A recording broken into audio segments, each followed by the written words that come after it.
conviction that the pay at Scotland Yard ought to be higher for all ranks, especially the rank and file.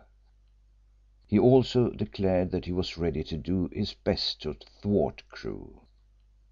"That is the right spirit," commented Inspector Chippenfield approvingly. "Of course we'll tell him we're willing to help him all we can, and of course he'll tell us we can depend on his help. But we know what his help will amount to. He'll keep back from us anything he finds out, and we'll do the same for him. But the point is, Rolfe, that you and I have to put all our brains into this and help one another. I'm not the man to despise help from a subordinate. If you have any ideas about this case, Rolfe, do not be afraid to speak out. I'll give them sympathetic consideration." "I know you will," said Rolfe, who was by no means sure of the fact. "You can count on me." "As you know, Rolfe, there have been cases in which men from the Yard haven't worked together as amicably as they ought to have done. It used to be said when I was one of the plainclothes men that the man in charge got all the credit and the men under him did all the work. But as an inspector I can tell you that is very rarely the case. In my reports I believe in giving my junior credit for all he has done, and generally a bit more. It may be foolish of me, but that is my way. I never miss a chance of putting in a good word for the man under me." "It would be better if they were all like that," said Rolfe. "Well, it's a bargain, Rolfe," said Inspector Chippenfield. "You do your best on this job and you won't lose by it. I'll see to that. But in the meantime we don't want to put Crewe on the scent.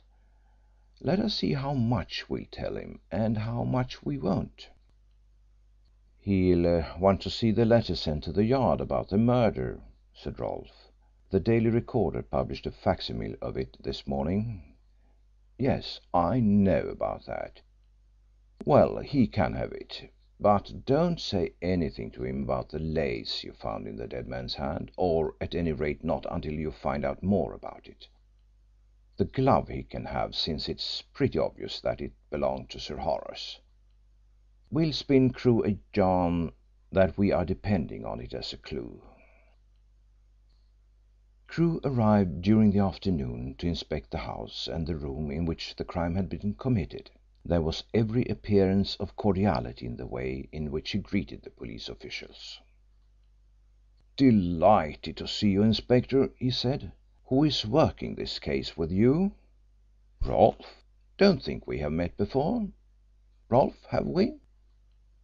Rolfe politely murmured something about not having had the pleasure of meeting Mr. Crewe, but of always having wanted to meet him because of his fame. "Very good of you," replied Crewe. "This is a very sad business. I understand there are some attractive points of mystery in the crime. I hope you haven't unravelled it yet before I have got a start. You fellows are so quick." "Slow and sure is our motto," said Inspector Chippenfield, feeling certain that a sneer and not a compliment had been intended. "There is nothing to be gained in arresting the wrong man." "That's a sound maxim for us all," said Crewe. "However, let's get to business. I rang up the Yard this morning and they told me you were in charge of the case and that I'd probably find you here. Can you let me have a look at the original of that letter which was sent to Scotland Yard informing you of the murder? There is a facsimile of it in the Daily Recorder this morning, and from all appearances there are some interesting conclusions to be drawn from it. But the original is the thing." "Here you are," said the inspector, producing his pocket book, taking out the paper and handing it to Crewe. "What do you make out of it?"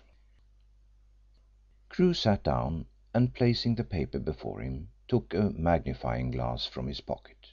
As he sat there in his grey tweed suit, his hat pushed carelessly back from his forehead, he might have been mistaken for a young man of wealth with no serious business in life, for his clothes were of a fashionable cut and he wore them with an air of distinction.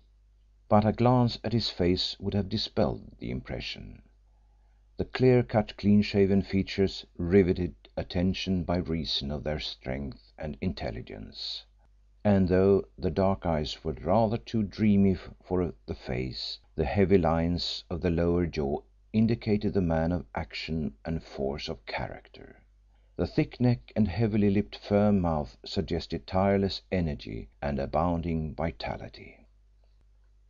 "At least two peoples have had a hand in it," he said after studying the paper for a few minutes.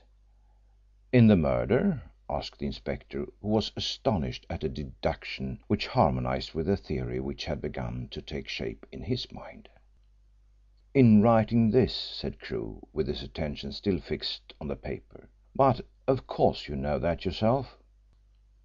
"Of course," assented the inspector, who was surprised at the information, but was too experienced an official to show his feelings. "And both hands disguised?" "Disguised to the extent of being printed in written characters," continued Crewe. "It is so seldom that a person writes printed characters that any method in which they are written suggests disguise. The original intention of the two persona who wrote this extraordinary note was for each to write a single letter in turn. That system was carried as far as Sir Horace, or perhaps up to the B in Fewbanks. After that they became weary of changing places, and one of them wrote alternate letters to the end, leaving blanks for the other to fill in. That much is to be gathered from the variations in the spaces between the letters. Sometimes there was too much room for an intermediate letter, sometimes too little, so the letter had to be cramped. Here and there are dots made with the pen as the first of the two spelled out the words so as to know what letters to write and what to leave blank. Look at the differences in the letter U. One of the writers makes it a firm downward and upward stroke. The other makes the letter fainter and adds another downward stroke, the letter being more like a small u written larger than a capital letter. The differences in the two hands are so pronounced throughout the note that I am inclined to think that one of the writers was a woman." "Exactly what I thought," said Inspector Chippenfield, looking hard at Crewe so that the latter should not question his good faith. "Then there are sometimes slight differences in the alternate letters written by the same hand. Look at the T in last and the T in night. The marked variation in the length and angle of the cross stroke. It is evident that the writers were labouring under serious excitement when they wrote this." Rolfe was so interested in Crewe's revelations that he stood beside the deductive expert and studied the paper afresh. "And now about fingerprints?" asked Crewe. "None," was the reply of the inspector. "We had it under the microscope at Scotland Yard." "None!" exclaimed Crewe in surprise. "Why adopt such precautions as wearing gloves to write a note giving away this startling secret?" "Easy enough," replied Inspector Chippenfield. "The people who wrote the note either had little or nothing to do with the murder, but were afraid suspicion might be directed to them, or else they are the murderers and want to direct suspicion from themselves." "And now for the bullets," said Crewe. "I understand 2 shots were fired." "From 2 revolvers," said the inspector. "Here are both bullets. This one I picked out of the wall over there. You can see where I've broken away the plaster. This one, much the bigger one of the 2, was the one that killed Sir Horace. The doctor handed it to me after the post mortem." "Did Sir Horace keep a revolver?" "The butler says yes, but if he did it's gone." Crewe stood up and examined the hole in the wall where Inspector Chippenfield had dug out the smaller bullet. "Sir Horace made a bid for his life, but missed.